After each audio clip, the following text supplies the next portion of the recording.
understanding its nature and influence. The concept of the human ego has been discussed for centuries by philosophers, psychologists, and spiritual teachers alike. At its core, the ego is the part of the self that identifies as I, the internal voice that interprets the world, constructs our self-image, and shapes our interactions with others. Though essential for identity and survival, the ego can also become a source of conflict, illusion, and suffering when left unchecked. What is the ego? In psychological terms, the ego is often understood through Sigmund Freud's model of the psyche. Freud divided the mind into three components: the ID, instinctual desires; the ego, the rational self; and the superego, moral conscience. In this framework, the ego acts as a mediator between the primal urges of the ID and the ethical standards of the superego, navigating the external world while maintaining internal balance.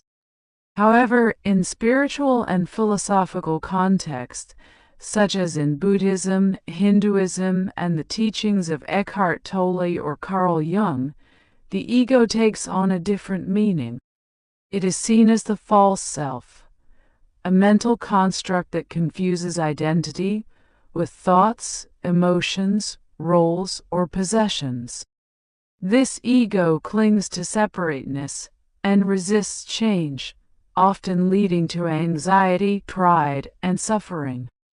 The dual nature of ego. The ego is not inherently bad. In its healthy form, it gives us confidence, motivation, and a sense of individuality. It helps us function in society, set goals, and protect ourselves. But when it becomes inflated or overly dominant, it creates distortion. A fragile or excessive ego may react with defensiveness, arrogance, jealousy, or fear of failure. It seeks validation, fears criticism, and constantly compares itself to others. Ego in relationships. One of the clearest ways to observe the ego in action is in our relationships. The ego often seeks to be right, to dominate, or to be admired. It struggles to admit mistakes, apologize, or compromise. Many interpersonal conflicts stem from ego-driven needs, such as the desire to feel superior, to avoid vulnerability, or to control others. Recognizing these tendencies is the first step toward healthier connections. When we let go of egoic pride and practice empathy, humility, and active listening, relationships tend to improve. Transcending the ego. While we can't entirely eliminate the ego, nor should we, the key is to become aware of it. Mindfulness, meditation, and self-reflection are powerful tools to observe the ego's patterns without being controlled by them.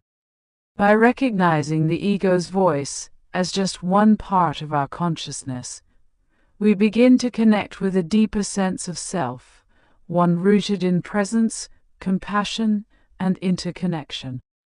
Great spiritual teachers suggest that beyond the ego lies a true self, not defined by labels or achievements, but by awareness, stillness, and authenticity. This self is not concerned with being better than others, but with being in harmony with them. The human ego is a complex and essential part of who we are. It can drive us forward or hold us back, depending on how we relate to it.